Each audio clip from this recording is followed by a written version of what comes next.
ছাত্র অভ্যুত্থানের পর থেকে নিজের দল আওয়ামী লীগকে বিপদে ফেলে স্বার্থপরের মতো ভারতে পালিয়ে বেঁচেছেন সাবেক প্রধানমন্ত্রী শেখ হাসিনা। তার পালানোর পর কার্যত ধ্বংস হয়ে গেছে তার ক্ষমতাসীন দলগুলো। আওয়ামী লীগ আর ছাত্রলীগ নিষিদ্ধ হওয়ার পর বিভিন্ন হেভিয়েট নেতা কর্মীরা পালিয়েছেন যে যার মতো করে, এমনকি ধরা পড়ে কারাগারে বন্দী হয়েছেন অনেকেই।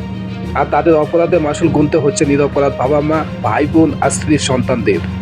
তেমনি এবার এমন এক হৃদয় বিদারক ঘটনা ঘটেছে যা রীতিমতো নাড়া দিয়ে গেছে গোটা এলাকাবাসীকে।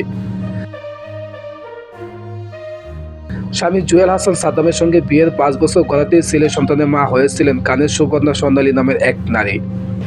তবে তাদের সেই সুখের সংসারে কাল হয়ে দাঁড়িয়েছিল স্বামীর রাজনৈতিক পরিচয়।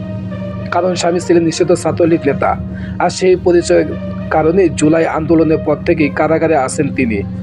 আর তার ফলে তাদের সেই ছোট্ট সংসারটি ভেঙে পড়ে অনিরাপত্তা আর অনিশ্চয়তায়। নানাভাবে শত চেষ্টা করে যখন স্বামীকে মুক্ত করে আনতে পারেননি, তিনি তখন শারীরিক আর মানসিকভাবে ভেঙে পড়েন। আর তারপরে বেছে নেন জীবনের চরম সিদ্ধান্ত। 9 মাসের শিশু সন্তান নাজিম হোসেনকে বালতির পানিতে ডুবিয়ে হত্যার পর নিজেও বেছে নিয়েছেন আত্মহননের পথ। আর মর্মান্তিক ঘটনাটি ঘটেছে বাগেরহাট সদর উপজেলার সাবেক ঢাঙ্গা গ্রামে। শুক্রবার দুপুরে মা ছেলের মরদেহ উদ্ধার করেছে পুলিশ। আর ঘটনাটি ছড়িয়ে পড়তে যেন কান্না থামছে না স্বর্ণালীর স্বজনদের ধারণা, দীর্ঘদিন ধরে স্বামী কারাবন্দী থাকায় হতাশাগ্রস্ত হয়ে তিনি এমন কাণ্ড ঘটিয়েছেন। ওর হাজব্যান্ড জেলখানায় থাকাতে জামিন হওয়ার পরও জামিন হয় না, এই কারণেই যে তার সাথে অত্যন্ত স্বামীরা খুবই ভালোবাসত, এই কারণে স্বামীর অনুপস্থিত কারণে এই আত্মহত্যাটা করেছি। আল্লাহ মাফ করে দিক।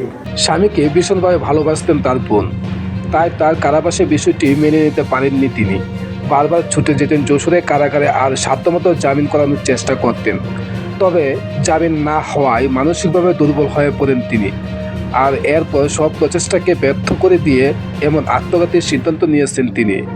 আর এই বর্ণনা দিতে গিয়ে কান্না ধরে রাখতে পারেননি শুভ। অনেকবার জামিন হওয়ার কথা ছিল, জামিন হয়নি। এই নিয়ে আমার বোন মানসিকভাবে ভেঙে পড়ে। আমরা তারে অনেক বোঝানোর চেষ্টা করেছি, তারপরেও সে মানসিকভাবে ভেঙে পড়ে। বোনের প্রতি যে একটা ভালোবাসা, সেই জিনিসটা মানে তাকে অনেক ভালোবাসতো, যে এক কথাই সেই জিনিসটা সে মানে করতে পারতো না, বাঁধতে পারতো না যে তাকে জেলে রয়েছে। সেই সময়টা যে সে কীভাবে কাটাইছে, মানে মেইনলি একাকিত্ববোধ করার কারণে হচ্ছে সেই ঘটনা ঘটাতে বাধ্য হয়েছে। এছাড়াও এলাকাবাসীও যেন বিশ্বাস করে উঠতে পারছিলেন না যে তাদের প্রতিবেশী শান্ত স্বভাবের স্বর্ণালী এমন চরম সিদ্ধান্ত নিতে পারেন। পুলিশ জানিয়েছে, ময়নাতদন্তের জন্য মরদেহ দুটি বাগেরহাট জেলা হাসপাতালে পাঠানো হয়েছে। মূলত ময়নাতদন্তের পরপরই মৃত্যুর সঠিক কারণ জানা যাবে।